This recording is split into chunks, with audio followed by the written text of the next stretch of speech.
a don Carlos Alvarado, ministro de Desarrollo Humano, quien es el rector de este tema y que está con un proyecto bastante interesante con el que se está atacando. ¿Se va a poder resolver, aunque sea una parte de la pobreza extrema, Carlos, en estos 4 años o en lo que queda de gobierno? Buenos días. Hola, buenos días y muchísimas gracias por la invitación. La respuesta es, hay un plan concreto y ya en acción que pretende reducir la pobreza y la pobreza extrema en el país.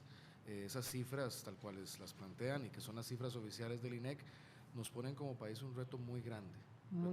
Y que también como país en los últimos 20 años no hemos logrado reducir esas cifras de manera estructural, o los porcentajes han estado estancados. Entonces como país tenemos un reto. Ante eso hemos planteado una estrategia que ya está en marcha y que plantea entre sus principios innovaciones para que lo que hagamos tenga resultados concretos y esperamos verlos durante el plazo de esta administración. ¿Cuáles son las innovaciones, Carlos, lo distinto que se está haciendo en esta ocasión? Bueno, una innovación entre las varias tiene que ver con el uso de la información disponible de los sistemas en mapas sociales o las tecnologías de la información. Antes se hablaba mucho de que costaba identificar dónde estaba la gente en pobreza o en pobreza extrema. De una vez se dijo, ¿dónde están? Bueno, la información del censo y con la información del INEC, si bien no se dice específicamente con nombre, apellido y georreferenciada dónde está, que a eso es lo que debemos llegar, sí hay una muy buena aproximación de cuáles son las cuadras, las concentraciones de pobreza en el país. Pero decir, si hay una aproximación de quién la ha hecho, es decir, todas es con la información del censo, con la información del INEC tenemos una muy buena información a partir del censo del 2011 de dónde están los principales bolsones o núcleos de pobreza, y es ahí donde hay que llevar a las instituciones a trabajar. Carlos, siempre se habla mucho de que los gobiernos entran, hacen más información, hacen más diagnósticos, censos, todas estas cosas. ¿Cuál fue la diferencia en la entrada de ustedes? ¿Ustedes utilizaron ya la información que había, empezaron a generar nueva información? ¿Cómo fue el inicio para llegar ya ahorita con el plan ya en Bueno, acción? yo me tomé muy a pecho lo que dijo el presidente cuando entramos a la administración, que dijo suficientes diagnósticos. Y en este era un campo que en efecto era suficiente, la información que hay es muy abundante, tanto del Estado de la Nación como del Programa de las Naciones Unidas para el Desarrollo, de la Universidad de Costa Rica, la Universidad Nacional, del CEDAL, o sea, uno puede mencionar y citar muchísimas fuentes y de la Contraloría que señalan hacia la misma dirección. Señalan hacia la duplicidad entre programas sociales, señalan hacia la dispersión, las filtraciones, la falta de una política priorizada. Lo que nosotros también estamos agregando es este tema de un enfoque muy territorial, por un lado, para ir allí donde estaba la pobreza más concentrada. Eso es una de las innovaciones. La otra es no solo ver la pobreza como un fenómeno que se combate asistencialmente, con transferencias, sino que cada programa asistencial tiene que estar encadenado a programas de desarrollo humano, es decir, a programas que generen capacidades. Si uno da asistencia nada más a las familias, pues la asistencia se vuelve una dependencia. Lo que estamos procurando es que esa asistencia se convierta en un peldaño, pero que genere procesos de capacidades, es decir, educación, salud, oportunidades de empleo, porque eso es a la larga lo que va a romper el ciclo de la pobreza. Si nosotros damos asistencia y no generamos capacidades a los hijos y hijas de esos hogares, pues habrá que darles asistencia. ¿Capacidades es darles qué? ¿Cursos? Educación, es darles salud. Quien no tiene un cuerpo sano, las mínimas capacidades de salud, pues no puede incorporarse al mercado laboral, no puede educarse. Todo eso está cubierto, Carlos, pero hay gente que no accede a eso. No, la información dice que en el rango de necesidades básicas insatisfechas, la gente en pobreza y pobreza extrema no tiene eso resuelto. Entonces, quien tiene hambre, pues no, y ahí los datos lo enseñan, un 6.7% de personas en pobreza extrema. Quien tiene hambre, pues no va a poner atención en una clase, no va a desempeñarse bien en un trabajo o tantas otras cosas, no va a tener un cuerpo sano, solo por decir eso, no tienen los niveles de educación, acceso al agua limpia o todo lo que tiene que ver con el tema de excretas, etcétera, ¿verdad? Entonces, siempre usted estaba diciendo, Carlos Alvarado, ministro de Desarrollo Humano, que hay que gran parte del problema que ha habido alrededor de todos los programas, recuerdo, los programas sociales, FODESAF, compensación social, todos los gobiernos han tenido un programa de oro, digámoslo así. Pero algo pasa, siempre tiene que ver con vinculado sobre todo a la corrupción, que echa a la borda todo. ¿Sí ha logrado identificar esas personas a las que les estaban llegando beneficios sociales y que no los merecían? ¿Ustedes han logrado llegar a esa filtración? ¿Se han logrado eliminar esas ayudas? Y por el contrario, redireccionar a las que sí, realmente, porque recuerdo reportajes donde habían familias realmente que no necesitaban y no estaban llegando. Eso han logrado hacerlo, lo han logrado detener. Hay cifras, hay números que nos digan sí, hemos eliminado tantos. Bueno, en octubre del año pasado emitimos una directriz firmada por mi persona en la cual se ordenó la priorización del otorgamiento de beneficios. ¿Eso qué quiere decir? La información del Estado de la Nación, de FODESAF, señalaba que había un alto índice de filtraciones en los diferentes programas. ¿Eso qué es? ¿Un 60, 90, 80, 50? Se estima que al menos un 20% de los beneficios, aproximadamente un 20%, irregulares es o mal asignados, que llegan a la clase media, por ejemplo. Cada 10, o a la casa, estaban mal. Exactamente. Y se estima que solo un 50% llega a personas en pobreza y pobreza extrema. Quiere decir que hay otro 20 y tanto por ciento que está en zona de vulnerabilidad, digamos que está en la zona, en el límite. Pero sí, el que más nos preocupó de inicio fue ese 20% que llega a la clase media. Estamos hablando del decil quinto al décimo de la población.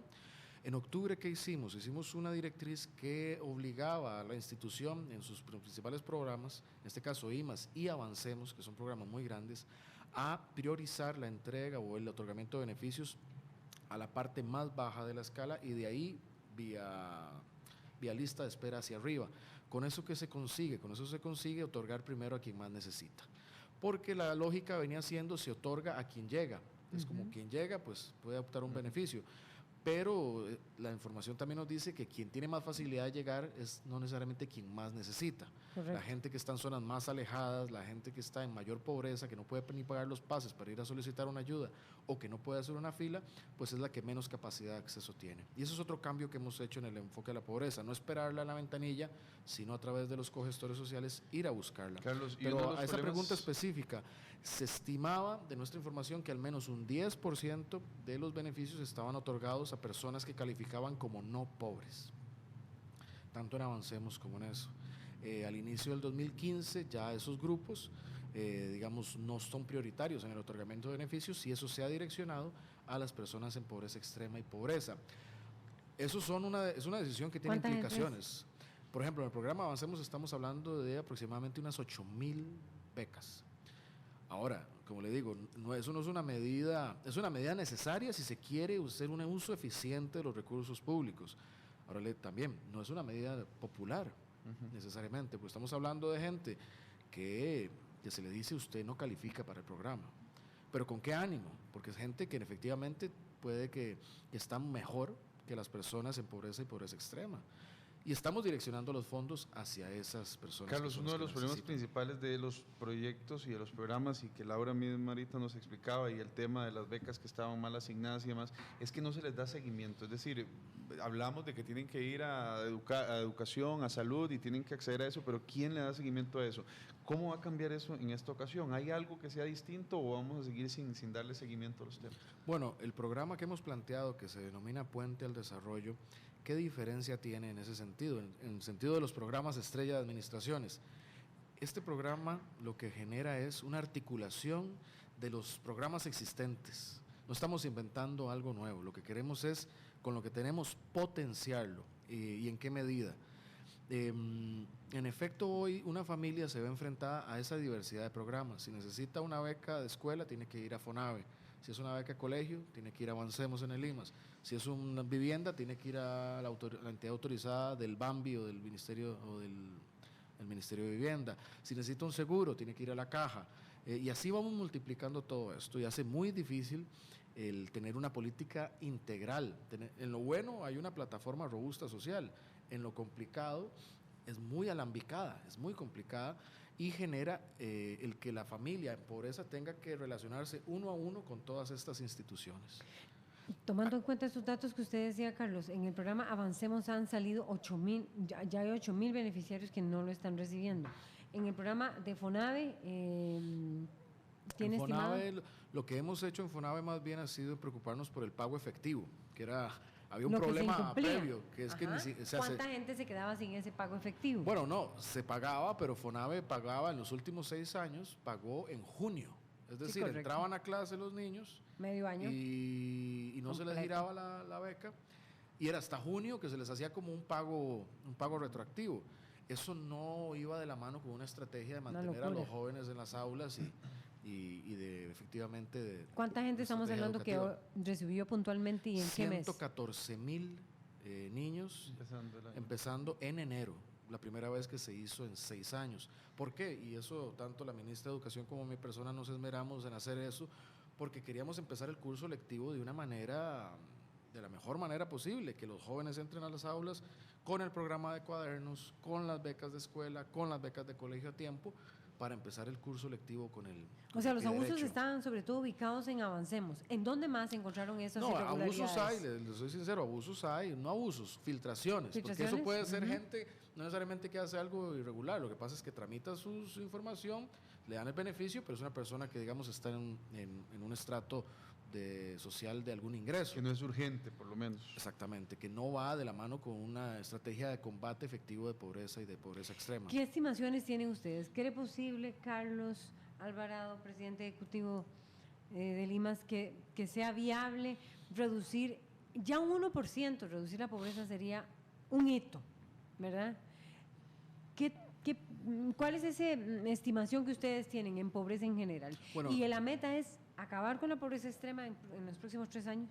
nuestro compromiso es el de atender a 54,600 familias De las en los 94,000. próximos, es correcto, en los próximos 3 años.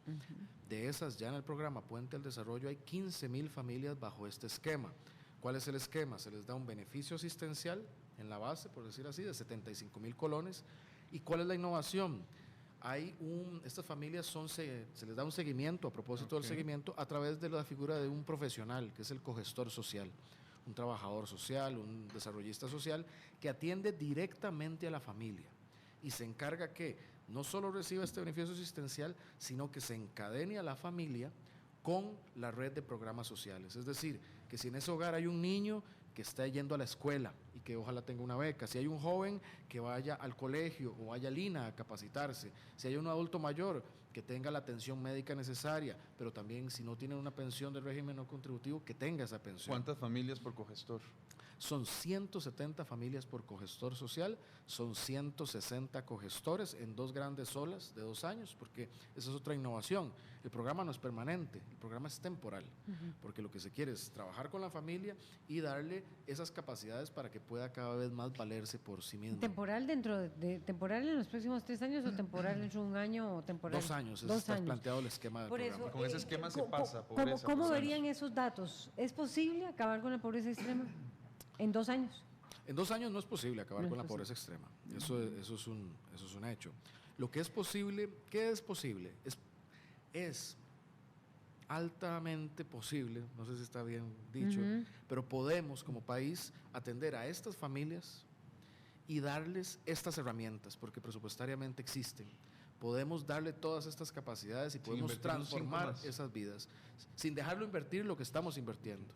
¿Qué es lo importante aquí? Alinear toda esa fuerza de programas en las mismas familias, que es lo que teníamos. ¿Cuánto invierte Costa Rica con esas fuerzas todas unidas en Solo en FODESAP ayuda de 24 familias? programas, ¿no? Solo al menos, hay diferentes estimaciones, pero son más de 30 programas en más de 22 instituciones, que es parte del problema, esa dispersión. Pero nosotros como país, solo con FODESAF invertimos, y en este año vamos a invertir 521,000 millones de colones. Esos son casi ¿Cuánto el PIB? 1,000 millones de dólares, son 2 puntos porcentuales del PIB. Es mucho dinero, que está bien. Ahora lo que tenemos que hacer es invertirlo mejor, de manera eficiente. Correcto. Y esos son los esfuerzos que hacemos. Otra innovación, la implementación efectiva del sistema de registro único de beneficiarios, que es un proceso y es una herramienta que está en desarrollo. Cosas positivas. En el presupuesto que se acaba de aprobar extraordinario de República, si bien era un presupuesto que recortaba inversión social o inversión del gobierno, Ahí más bien venía el dinero en ese presupuesto para pagar las plazas de los funcionarios que darán gestión a este sistema. Es decir, estamos en el proceso de esta implementación. Hay una serie de herramientas como los mapas sociales, como el índice de pobreza multidimensional, como el registro único de beneficiarios, como la articulación de estos programas a través de los cogestores, que son las innovaciones que estamos implementando para cambiarle la vida a estas familias. Porque hay un elemento que es fundamental. Si en 20 años no lo habíamos logrado, más bien habíamos contenido la pobreza, teníamos que hacer algo diferente para reducirla. En esa implementación del registro único podríamos encontrar más sorpresas, Carlos, de algunas filtraciones, de algunas malas asignaciones o de gente que también todavía podríamos encontrar que no se le esté dando ayuda y no la necesite. Sí. Es muy interesante lo que se podrá lograr eventualmente. Sí, se puede, porque tremendo. Por ejemplo, si uno puede a tiempo real conectar la base de datos tanto de beneficiarios, pero por ejemplo con el Tribunal de Elecciones, uno puede saber si le están diciendo con certeza el número de miembros de la familia o no, porque uno puede cotejarlo. Uno puede cotejar lo que le están diciendo a la familia y cotejarlo con el registro de la propiedad. A veces se han dado casos de gente que solicita ayudas, pero se encuentra que tienen vehículos o que tienen propiedades, por ejemplo. Controles cruzados, Carlos. Controles cruzados a tiempo real con la conexión del sistema. Pero también se puede ubicar a gente, uno podría eventualmente cruzar las bases de datos de la matrícula del MEP con las del registro y ver cuáles personas en edad de estudio no están en las aulas. ¿Para qué? Para eventualmente ir a buscarlas y ver por qué no están en las aulas y así tener una estrategia nacional de incorporación al estudio. Si en el pasado la estrategia era desde la Junta de Educación en el pueblo buscando a esos niños que no estaban yendo, en el futuro, bueno, no en el futuro, en el presente, esa estrategia pasa por mucho el uso de sistemas de información y lograr identificar qué niño, qué joven está fuera del aula y lograr ir a buscarlo, contactarlo y darle las herramientas para integrarlo al sistema educativo, que a la larga es la inclusión social, porque ese sistema educativo lo integrará a un comedor escolar que le puede dar alimentación, lo integrará a un título que eventualmente le dé un empleo y así lograr efectivamente romper los ciclos de pobreza. Muchísimas gracias a Carlos Alvarado, ministro de Desarrollo Humano, por acompañarnos y queda pendiente la discusión, por lo menos